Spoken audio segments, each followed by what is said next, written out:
The Dollmaker's Secret. In the quiet town of Grafton, the Dollmaker was a mystery. His porcelain dolls were famous, beautiful, lifelike creations with shimmering hair and hauntingly realistic eyes. Yet, no one ever saw him in public, and his crumbling house on the edge of the forest was shrouded in rumors. When women began disappearing over the years, some whispered that the Dollmaker knew more than he let on. Claire Marshall hadn't heard from her sister Emily in days. Emily had been jogging on her usual trail near the woods, but never came home. The police dismissed it as a runaway case, but Claire knew better. Emily would never just leave. While retracing her sister's steps, Claire found Emily's running shoe at the edge of the woods. It was enough to convince her that something terrible had happened. The woods bordered the Dollmaker's property, and as Claire stared into the dark forest, dread settled in her chest.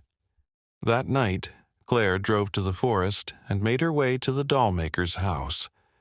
It was worse than she imagined. A decaying Victorian with broken windows and an eerie, flickering light coming from the basement. Peering through a dusty window, she saw the Dollmaker hunched over a workbench. He was threading long auburn hair onto the scalp of a porcelain doll. Claire's stomach turned.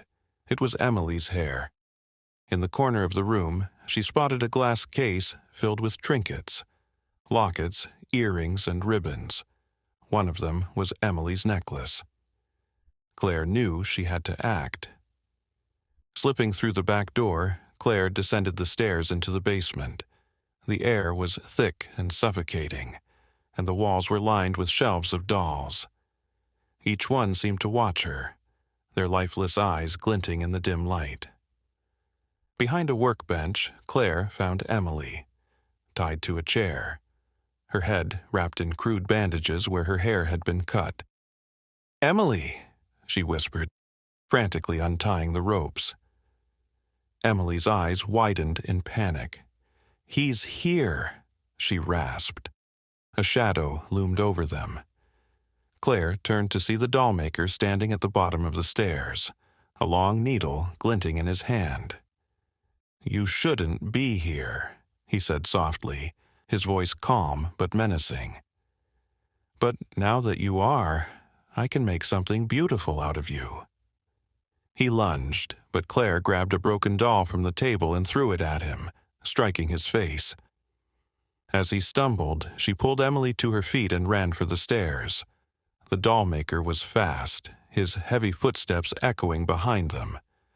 Claire shoved Emily up the staircase and turned to block him, swinging her flashlight wildly. It connected with his head, and he fell backward, crashing into the shelves of dolls.